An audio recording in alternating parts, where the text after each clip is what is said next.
নমস্কার, শুভদিনের রান্নাঘরে আমার সকল দর্শক বন্ধুকে জানাই স্বাগত। আমি শিউলি। আজকে আমি তোমাদের সামনে নিয়ে এসেছি একটা ফুলকপি আর আলু।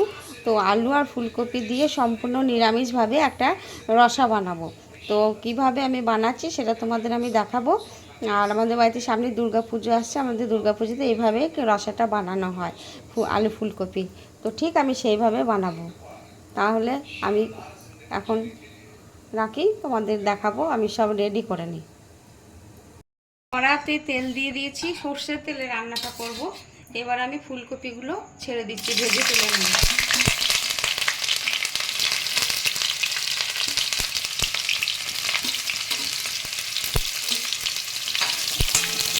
ফুলকপিগুলো আমার লাল লাল করে ভাজা হয়ে গেছে, এগুলো আমি এবার উঠিয়ে নিচ্ছি। আমি তোমাদের বলে দিই, ফুলকপিটা কিন্তু আমি হালকা করে হলুদ আর নুন জল দিয়ে একটু ফুটিয়ে নিয়েছিলাম, দিয়ে জলটা ফেলে দিয়েছি। এটা ফুটিয়ে নিয়ে জল ফেলে দিয়ে খেলে ফুলকপিতে শরীরে কোনো ক্ষতি হয় না বা গ্যাস ট্যাস হয় না। এবারে আমি আলুগুলো ভেজে তুলে নেব। আদা আর টমেটো আর কাঁচা লঙ্কা এটা নিয়েছি, এগুলো আমি গ্রাইন্ডারে দিয়ে দিচ্ছি, একটু পেস্ট করে নেব মশলাটা। আর আলুটা ভাজা হয়ে গেছে লাল লাল করে, এবার আমি আলুগুলো তুলে নিচ্ছি।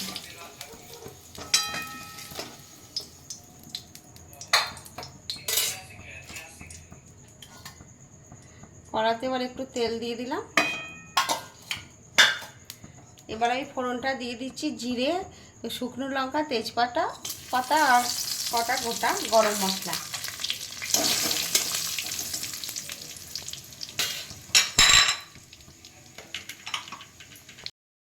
হিং ফোড়ন দিয়ে দিলাম, ফোড়নে হিং। আর এবার আমার মশলাটা, এই যে গ্রাইন্ড করে নিয়েছিলাম মশলা পেস্টটা দিয়ে দিচ্ছি। এবার আমি একটু হলুদ গুঁড়ো দিয়ে দিলাম, কাশ্মীরি রেড চিলি পাউডার দিয়ে দিলাম একটু কালারের জন্য, একটু ধনের গুঁড়ো, একটু জিরের গুঁড়ো, ব্যাস।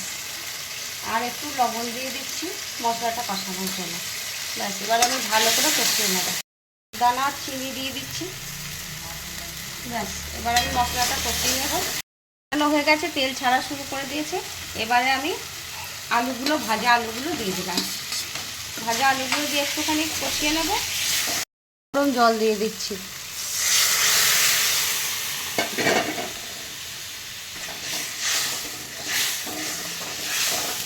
একটু ফুটলে আলুটা একটু সিদ্ধ হবে, তারপরে আমি ফুলকপিটা দিয়ে দেবো। আমি এবারে ফুলকপিগুলো দিয়ে দিচ্ছি।